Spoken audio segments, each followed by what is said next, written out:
생명이 싹을 틔우는 봄입니다. 말씀으로 영이 자라는 매일 말씀 묵상. 안녕하세요 성도 여러분. 5월 29일 수요일 말씀 묵상 시작하겠습니다. 오늘 함께 나눌 말씀은 열왕기상 22장 13절부터 17절까지의 말씀입니다. 1 Kings chapter 22 verse 13 to 17 함께 읽겠습니다. 미가야를 부르러 간 사신이 일러 이르되 선지자들의 말이 하나같이 왕에게 길하게 하니 청하건대 당신의 말도 그들 중 한 사람의 말처럼 길하게 하소서. 미가야가 이르되 여호와께서 살아계심을 두고 맹세하노니 여호와께서 내게 말씀하시는 것 곧 그것을 내가 말하리라 하고 이에 왕에게 이르니 왕이 그에게 이르되 미가야야 우리가 길르앗 라못으로 싸우러 가랴 또는 말랴. 그가 왕께 이르되 올라가서 승리를 얻으소서. 여호와께서 그 성읍을 왕의 손에 넘기시리이다. 왕이 그에게 이르되 내가 몇 번이나 내게 맹세하게 하여야 네가 여호와의 이름으로 진실한 것으로만 내게 말하겠느냐. 그가 이르되 내가 보니 온 이스라엘이 목자 없는 양같이 산에 흩어졌는데 여호와의 말씀이 이 무리에게 주인이 없으니 각각 평안히 자기의 집으로 돌아갈 것이니라 하셨나이다. 아멘. 오늘 본문과 이어지는 어제 본문을 짧게 요약해드리고 오늘 본문의 말씀으로 들어가겠습니다. 남유다 왕 여호사밧이 이스라엘을 방문해서 아합 왕을 만났습니다. 그 자리에서 아합 왕이 이스라엘과 유다가 연합해서 아람 왕국과 전쟁을 하자고 제안을 했습니다. 아람과의 지난 전쟁에서 빼앗긴 길르앗 라못이라는 땅을 다시 찾아오기 위해서였습니다. 유다 왕 여호사밧이 함께 힘을 더해 주겠다고 선뜻 약속을 했습니다. 그런데 먼저 이 전쟁에 대해 여호와 하나님께서 뭐라고 말씀하시는지 들어보자고 제안을 했습니다. 아합 왕이 한 400명쯤 되는 선지자들을 불러 모으고 하나님의 뜻이 무엇인지 물어보았습니다. 모든 선지자들이 똑같은 대답을 했지요. 올라가소서. 주께서 그 성읍을 왕의 손에 넘기시리이다. 그런데 여호사밧 왕이 다른 선지자는 없냐고 물었고 아합 왕은 늘 자기에게 안 좋은 예언만 하는 선지자가 하나 있다고 말했습니다. 그리고 사람을 보내서 그 선지자 미가야를 불러오라고 지시했습니다. 그 사이에 선지자들의 우두머리 정도로 보이는 시드기야 역시 아합 왕에게 길르앗 라못으로 올라가서 전쟁을 하면 여호와께서 승리를 주실 것이라고 그렇게 예언을 했습니다. 오늘 우리가 함께 읽은 본문은 아합 왕이 보낸 사신이 선지자 미가야를 만나는 장면으로 시작합니다. 13절에 보니까 사신이 선지자 미가야에게 부탁을 하고 있는데 선지자들의 말이 하나같이 왕에게 길하게 하니 청하건대 당신의 말도 그들 중 한 사람의 말처럼 길하게 하소서. 무슨 말입니까? 다른 선지자들처럼 긍정적인 예언을 해달라는 말이죠. 아합 왕이 선지자 미가야를 평소에 탐탁지 않게 생각하고 있다는 것과 또 왕이 자신에게 긍정적인 의견을 제시하는 사람들을 좋아한다는 것을 이 사신은 잘 알고 있었습니다. 그래서 이번에는 왕의 심기를 건드리지 말고 400명의 선지자들이 이 전쟁에 대해 긍정적으로 예언한 것 같이 왕에게 듣기 좋은 그런 예언을 해달라고 부탁인지 협박인지 애매한 말을 미가야에게 했습니다. 미가야는 왕의 사신에게 단호하게 말합니다. 14절에 보니까 여호와께서 살아계심을 두고 맹세하노니 여호와께서 내게 말씀하시는 것 곧 그것을 내가 말하리라.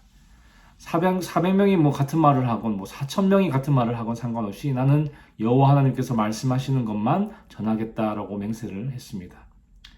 사마리아 성문 어귀 광장에 도착한 선지자 미가야에게 길르앗 라못으로 싸우러 가야 되는지 가지 말아야 되는지 아합 왕이 물었습니다.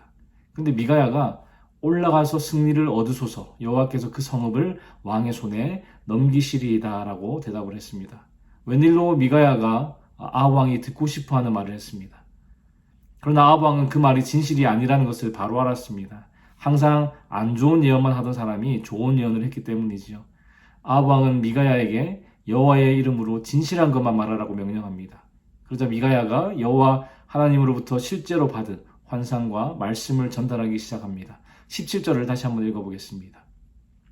그가 이르되 내가 보니 온 이스라엘이 목자 없는 양같이 산에 흩어졌는데 여호와의 말씀이 이 무리에게 주인이 없으니 각각 평안히 자기의 집으로 돌아갈 것이니라 하셨나이다.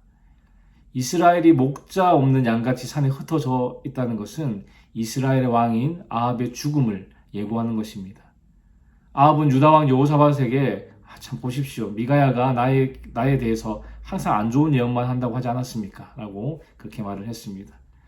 자기가 미가야에게 여호와의 이름으로 진실한 것만 말하라고 명령해 놓고는 정작 진실을 들었을 때는 그것을 믿지 않았습니다.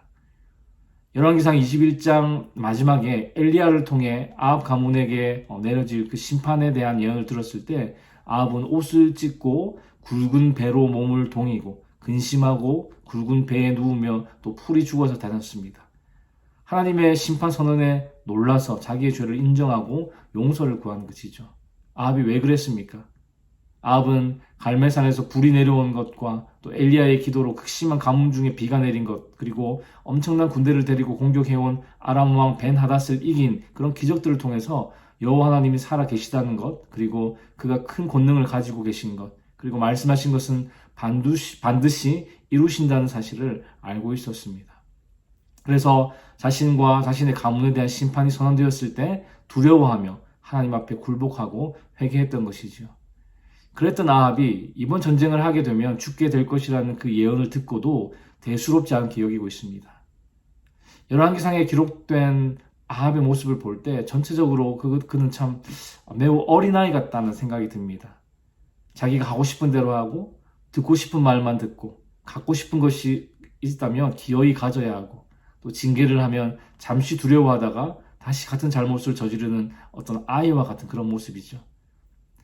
나봇의 포도밭을 가지고 싶어서 밥도 먹지 않고 끙끙 앓아 누워있던 모습이나 이세벨이 나봇을 죽이고 그 포도밭을 빼앗아 주었을 때 즉시 일어나서 그 포도밭을 차지하러 갔던 모습을 보면 정말 어린아이 같죠.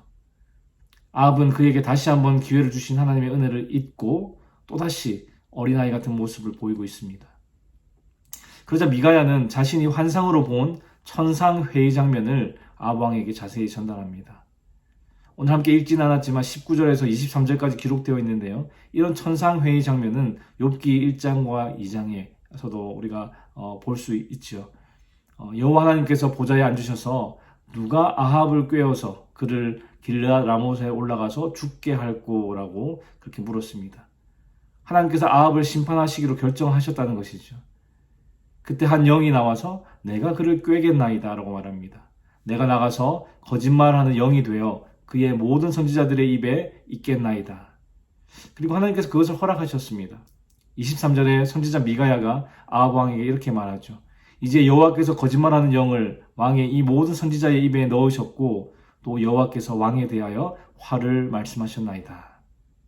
아합 왕은 물론이고 400명의 선지자들이 듣고 분노할 만한 그런 말이죠. 결국 미가야는 400명의 선지자의 그 우두머리 되는 그 시드기야에게 뺨을 맞고 모욕을 당합니다. 그리고 아합 왕은 자기가 전쟁에서 평안히 돌아올 때까지 미가야를 옥에 가두라고 명령했습니다.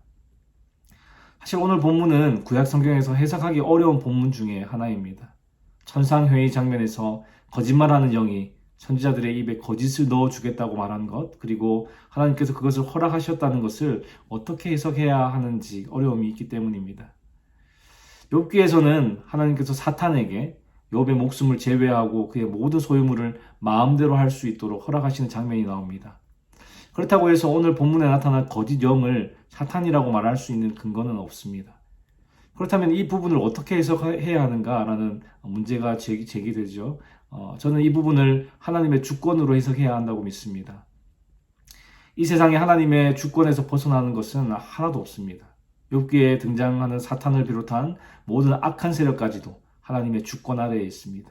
그래서 오늘 본문은 하나님께서 심판을 위해 그분의 의도대로 모든 것을 사용하실 수 있는 분이심을 보여주고 있는 것이지요.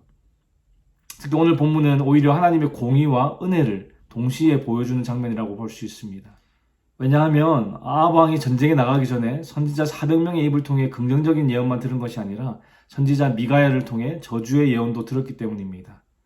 미가야의 예언을 듣지 못하고 그냥 전쟁에 나가서 죽을 수도 있었지만 하나님은 미가야를 통해서 선지자 400명의 예언이 거짓이었다는 것을 알게 하셨습니다. 두 예언 모두 하나님께서 허락하셨다는 것이죠. 그래서 아합은 이 둘 중에 선택할 수 있었습니다. 그러나 아합은 전쟁에 나서는 것을 선택하죠. 거짓 선지자들의 예언을 선택했습니다. 미래를 알려줘도 듣지 않는 것이죠. 하나님께서 거짓 영을 허락하셨지만 속은 것은 아합이 스스로 선택하는 것이기 때문에 하나님께 책임을 돌릴 수가 없습니다. 아합은 진실에 관심이 없었고 그저 자신에게 좋은 예언인지 나쁜 예언인지에만 관심이 있었기 때문에 그런 선택을 한 것입니다. 성도 여러분, 우리 인간이 하나님의 주권을 측량하기란 어렵습니다. 그러나 모든 것이 하나님의 주권 아래 있으며 하나님은 그 주권을 당신의 뜻을 이루기 위해 보이신다는 것을 믿으시기 바랍니다. 때로는 하나님이 하시는 일을 이해할 수 없을 때도 있습니다. 그러나 아합의 예에서 볼 수 있듯이 문제는 하나님이 아니라 우리 인간에게 있는 것이지요. 하나님께서 여러 가지 상황을 통해서 또 주변 사람들을 통해서 그리고 무엇보다 성경을 통해서 우리에게 말씀하시지만 어리석은 우리는 우리 생각에 맞는 말만 들으려고 할 뿐 하나님의 뜻이 무엇인지에는 관심이 없을 때가 많습니다. 결국 우리의 잘못된 선택으로 하나님 앞에 죄를 짓게 되거나 하나님의 영광을 가리게 되는 경험을 할 때가 많이 있습니다. 사랑하는 성도 여러분, 아합 왕에게 모든 진실을 알게 하셨던 것은 하나님의 은혜였고 그리고 아합에게 주시는 마지막 기회였습니다. 그러나 아합 왕은 지금까지 그에게 베푸셨던 하나님의 은혜를 잊었고 마지막 기회까지 자기 발로 차버렸습니다. 여러분, 뭐가 문제였습니까? 앞에서 언급했듯이 그는 그저 어린아이 같은 사람이었습니다. 어린아이는 누가 은혜를 베풀어도 잠시 고마워했다가 잊어버립니다. 그리고 무서운 징계가 앞에 있으면 뉘우치는 듯 했다가도 금방 잘못된 행동을 반복합니다. 성도 여러분, 우리의 신앙이 그렇지 않습니까? 지금까지 베풀어 주신 하나님의 은혜가 너무나도 크지만 지금 내 앞에 작은 어려움 하나 때문에 하나님을 원망하고 불평하고 있지는 않습니까? 죄에 대한 말씀 앞에서 회개하는 척하지만 금방 또 습관적인 죄의 자리로 돌아가지는 않습니까? 오늘 말씀을 통해서 우리의 어린아이 같은 신앙을 회개하고 그리스도의 장성한 분량이 충만한 데까지 자라기를 소원하며 하루하루 살아가는 저와 여러분의 삶이 되기를 주님의 이름으로 축원합니다. 기도하겠습니다. 하나님 아버지, 오늘도 말씀으로 우리에게 교훈 주시니 감사합니다. 비록 여호와 보시기에 악을 행한 아합에게 공의의 심판을 계획하셨지만 400명의 선지자의 예언이 거짓이고 전쟁에 나가게 될 경우에 죽게 될 것이라는 것을 미가야를 통해 알게 하신 하나님의 은혜를 바라봅니다. 그러나 아합은 어린아이와 같이 자기 귀에 듣기 좋은 것만 들었고 하나님의 말씀에는 관심이 없었습니다. 주님, 우리의 삶이, 우리의 신앙생활이 아합과 같지는 않았는지 돌아보기 원합니다. 오랫동안 신앙생활을 했지만 우리의 신앙이 아직까지 어린아이와 같을 때가 많음을 깨닫습니다. 주여, 우리를 불쌍히 여기시고 우리의 믿음이 그리스도의 장성한 분량이 충만한 데까지 자랄 수 있도록 인도하여 주시옵소서. 우리에게 공의와 은혜를 베푸시는 하나님을 늘 의지하게 하시고 우리의 삶을 다스리시고 인도하시는 하나님의 주권을 항상 인정하며 살아가게 하여 주시옵소서. 주님, 오늘도 주께서 주시는 힘과 은혜로 살아가기 원합니다. 주의 도우심으로 승리하는 하루 되게 하여 주시옵소서. 감사를 드리며 예수 그리스도의 이름으로 기도하였습니다. 아멘. 수요일 기도 제목으로 함께 기도하시겠습니다. 교육부 및 청년사역을 위해 기도하실 때 영아부, 유아부, 초등부, 중고등부 교회학교를 통해 어릴 때부터 아이들이 복음을 만나도록, 그리고 대학부, 청년부, EM사역을 통해 영적 부흥이 일어나도록 기도해 주시기 바랍니다. 그리고 구역 예배를 위해 기도하실 때에는 우리 구역장님들이 예배를 성령 충만함으로 인도하도록, 구역장님들이 그 섬김을 통해 각 개인이 먼저 은혜와 복을 받도록 기도해 주시기 바랍니다. 선교사님들을 위해 기도하실 때에는 네팔의 윤성철 선교사님, 터키의 하상욱 선교사님, 일본의 문일배 선교사님, 페루의 윤애경 선교사님을 위해서 기도해 주시기 바랍니다.